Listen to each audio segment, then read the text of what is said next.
Friends, welcome to my channel. இன்னைக்கு தக்காளி தோசையும் தக்காளி சாம்பாரும் எப்படி செய்யறதுன்னு சொல்கிறேன். தக்காளி நிறைய இப்போ நல்ல பழுத்த பழமாக சூப்பராக பார்க்கவே அழகாக இருக்குது. அதை பார்த்ததுமே எனக்கு தக்காளி தோசை செய்யணும்னு ஆசையாக இருந்துச்சு. சரின்னு இன்னைக்கு தக்காளி தோசையும் தக்காளி சாம்பாரில் நிறைய வெரைட்டிஸ் இருக்குது. இதில் இந்த சாம்பார் இது ஒரு வகை. இது ரொம்ப நல்லா இருக்கும். சிம்பிளாக செய்கிறது தான். ஆனால் நம்ம நான்வெஜ் கிரேவிலாம் செய்வோம் இல்லைங்களா, வறுத்து செய்வோம் இல்லைங்களா, அந்த மாதிரி டேஸ்ட்டில் இருக்கும். ரொம்ப நல்லாயிருக்கும். இப்போ அதை எப்படி செய்யறதுன்னு நம்ம பார்ப்போம். எதுக்கு இவ்வளோ தக்காளி பழம்னு பார்க்குறீங்களா? இந்த 4 தக்காளி சாம்பாருக்கு, இந்த 2 தக்காளி தோசைக்கு. ஈஸியாக தக்காளி தோசை செஞ்சிடலாம். எப்படின்னு நான் காட்டுறேன். இப்போ நம்ம தக்காளியை எடுத்து வச்சாச்சு. நல்ல பழுத்த தக்காளியாக இருக்கணும். இந்த சாம்பாருக்காகட்டும் தக்காளி தோசைக்காகட்டும் நம்ம தக்காளி தோசையை ஈஸியாக ஒரு 10 நிமிஷத்தில் செஞ்சிடலாம். பாருங்கள், இந்த மாதிரி தக்காளியை இந்த மாதிரி கீறி வச்சுக்கணும். இது எதுக்காக கீறது அப்படின்னா, நம்ம சுடு தண்ணியிலையோ இல்லை வேக வச்சோ எடுத்து உரிக்கிறப்ப தோல் ஈஸியாக வந்துடும். இப்போ நம்ம கொதிக்கிற தண்ணியில் ஆஃப் பண்ணிவிட்டு இந்த தக்காளியெல்லாம் சேர்த்துட்டு 2 நிமிஷம் மூடி வச்சிடலாம்.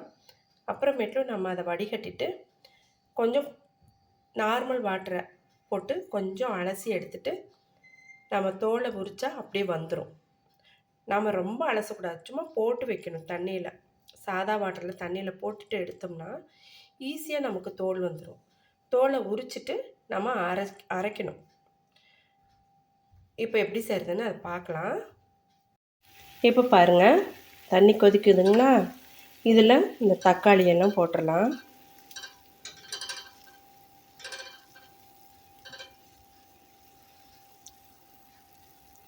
இப்போ இதை மூடி வச்சிடலாம். ஆஃப் பண்ணிடலாம். ஆஃப் பண்ணிவிட்டு மூடி வச்சிடலாம்.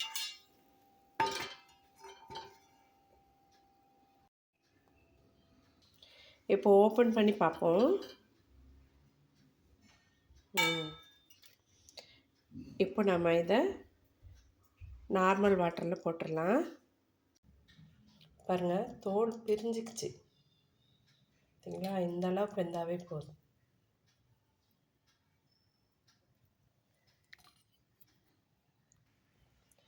அப்படியே இது 2 நிமிஷம் இருக்கட்டும். பாருங்கள், இப்படி ஈஸியாக வந்துடும். இதே நல்லா வெந்துருச்சு அப்படின்னா தோலோட பழமும் வரும். அதனால தான் நம்ம நல்லா ஹீட்டில் போட்டுட்டு ஆஃப் பண்ணிடணும் அடுப்பை. அழகாக தோலெல்லாம் எடுத்தாச்சு. இப்போ ரெடி ஆகிடுச்சு. இப்போ நம்ம இந்த 2 பழத்தை தக்காளி தோசைக்கு எடுத்து வச்சுக்கலாம். இந்த 4 பழத்தை அரைச்சி சாம்பாருக்கு எடுத்துக்கலாம். இந்த சாம்பார் செய்கிறது ரொம்ப ரொம்ப ஈஸி. இதுவும் இட்லி, தோசை, சப்பாத்திக்கெலாம் ரொம்ப நல்லாயிருக்கும். ரொம்ப சிம்பிள் இது செய்கிறதும். பாருங்கள், தோலை கொஞ்சமாக தண்ணியில் அலசிட்டு இந்த மாதிரி எடுத்து வச்சுருக்கேன். இந்த தண்ணி சேர்த்து நம்ம தக்காளி அரைச்சிக்கலாம். தக்காளி நைஸாக அரைஞ்சிருச்சு. இதை நம்ம இந்த பாத்திரத்துலேயே ஊற்றிக்கலாம்.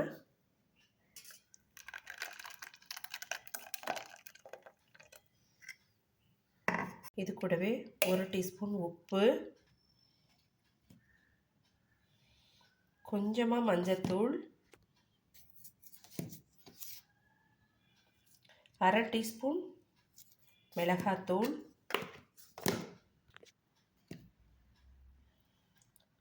1/2 டீஸ்பூன் அளவுக்கு காஷ்மீரி மிளகாத்தூள், இது கூடவே 4 டேபிள் ஸ்பூன் அளவுக்கு பொட்டுக்கடலைத்தூள், இது கூடவே 1/2 டேபிள் ஸ்பூன் அளவுக்கு கூட்டுத்தூள். இந்த கூட்டுத்தூள் தான் இந்த சாம்பாருக்கு டேஸ்ட்டை கொடுக்கறது. ரொம்ப டேஸ்ட்டாக இருக்கும் இந்த சாம்பார். நம்ம வெறும் சாம்பாரே நமக்கு கறி குழம்பு டேஸ்ட்டில் இருக்கும், ரொம்ப நல்லாயிருக்கும். அதே மாதிரி பொட்டுக்கடலையும் நம்ம இந்த மாதிரி ட்ரையாக பொடி பண்ணி வச்சுக்கிட்டோம் அப்படின்னா நமக்கு வந்து சாம்பார் இல்லை நான்வெஜ் கிரேவிலாம் வந்து திக்காக ஆகணும் அப்படின்னா 1 டீஸ்பூன் அளவுக்கு எடுத்து கலந்து விட்டால் திக்காயிரும். வித்தியாசம் தெரியாது, ரொம்ப நல்லாயிருக்கும். இந்த பொட்டுக்கடலை தூளை சேர்த்து செஞ்சால் நல்லாயிருக்கும். நான்வெஜ் கிரேவியெல்லாம் வெறும் பொட்டுக்கடலை தூள் போட்டு கூடயும் செய்கிறதுலாம் இருக்குது. அதெல்லாம் ரொம்ப டேஸ்ட்டாக இருக்கும். எப்பயுமே இந்த மாதிரி பொடி பண்ணி நம்ம ரெடியாக வச்சுக்கிட்டா ஈஸியாக யூஸ் பண்ணிக்கலாம். நம்ம எப்போ இதெல்லாம் வந்து வீட்டில் நம்ம கையில் சாம்பார் தூள் மாதிரி கையில் வச்சுக்கணும். இதை 2 டேபிள் ஸ்பூன் அளவுக்கு துருவன தேங்காய் சேர்த்துக்கலாம். இது கூடவே 2 டேபிள் ஸ்பூன் அளவுக்கு கொத்தமல்லி தழை நல்லா பொடியாக கட் பண்ணி சேர்த்துக்கலாம். இதோட தண்ணி சேர்த்து நல்லா கலந்து வச்சுக்கலாம்.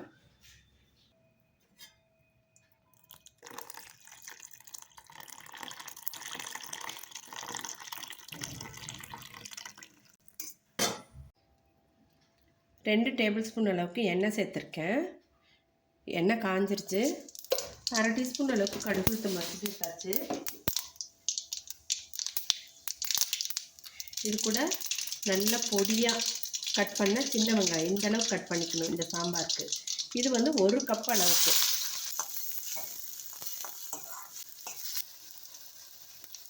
இது கூடவே கொஞ்சம் கருவேப்பிலை.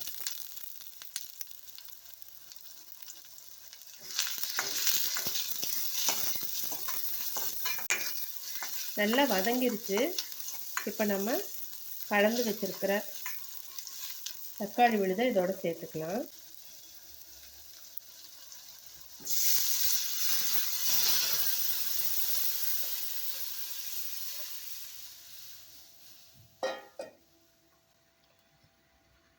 இது வந்து நல்லா கொதிக்கட்டும்.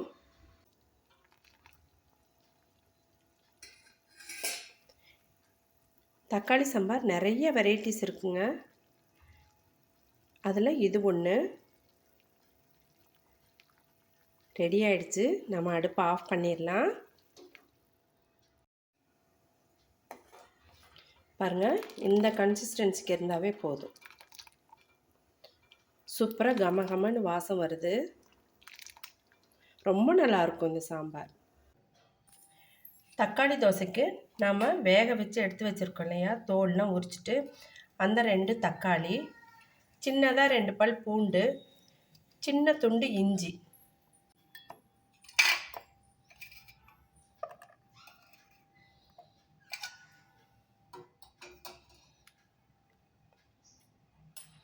இது கூடவே 1 பிஞ்ச் அளவுக்கு பெருங்காயத்தூள், இது கூட 1/4 டீஸ்பூன் அளவுக்கு மிளகாத்தூள், 1/4 டீஸ்பூன் அளவுக்கு சீரகத்தூள்.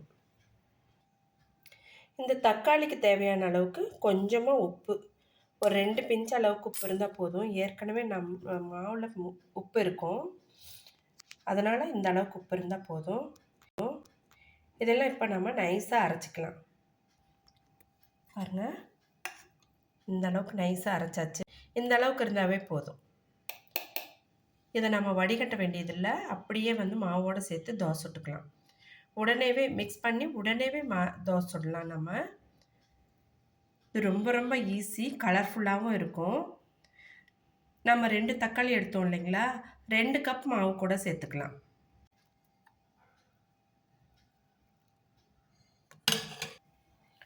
தோசைக்கு மாவு பாருங்கள், இந்த அளவுக்கு கெட்டியாக இருக்கணும். தண்ணியாக இருக்கிறது கூட கலந்துட்டோம்னா ரொம்ப தண்ணியாக போயிடும். இன்னும் கூட கெட்டியாக இருந்தாலும் ஓகே தான். தக்காளி விழுதை இந்த மாவோடு சேர்த்தாச்சு.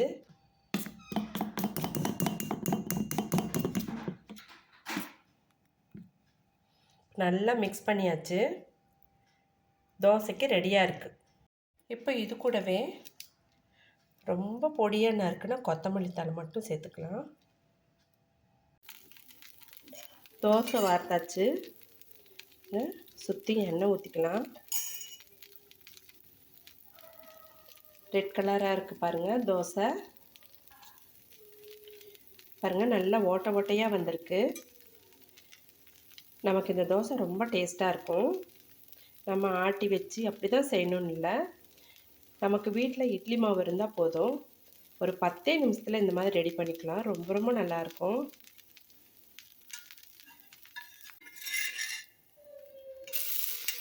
நம்ம இப்படி திருப்பி போட்டுக்கலாம்.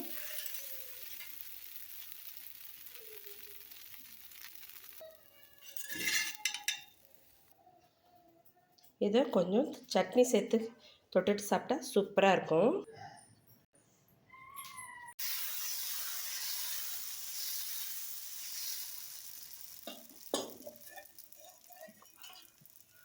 இது கூட கொஞ்சம் தாராளமாக எண்ணெய் சேர்த்துக்கலாம்.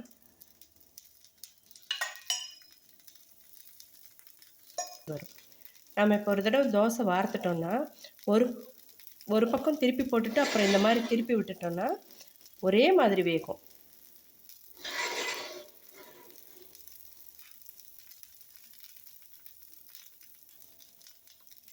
பாருங்க, நல்லா ஓட்டையாக நல்லா பிங்க் கலரில் இருக்குது தோசை. பாருங்கள், இப்போ தோசை சூப்பராக முருகலாக ரெடி ஆகிடுச்சு. இப்போது சாம்பாரும் தக்காளி தோசையும் ரெடி ஆகிடுச்சு.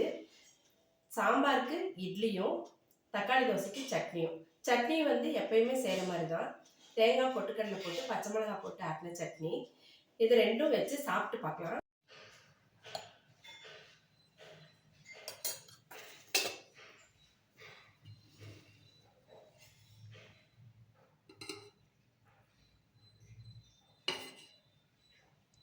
சூடாக தக்காளி சாம்பாரை இட்லிக்கு மேலே ஊற்றிட்டு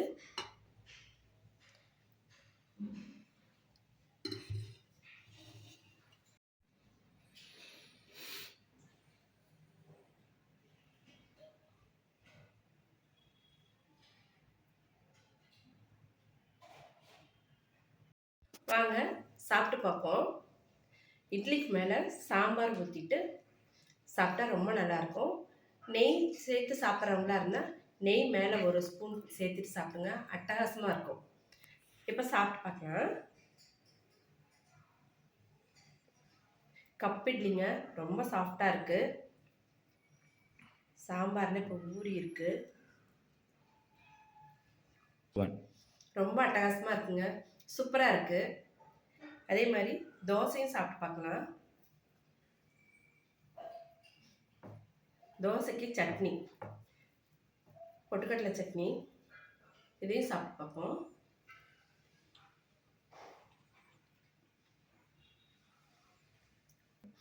அருமையாக இருக்குங்க, நல்லா புளிப்பு சுவையோட ரொம்ப நல்லா இருக்குது.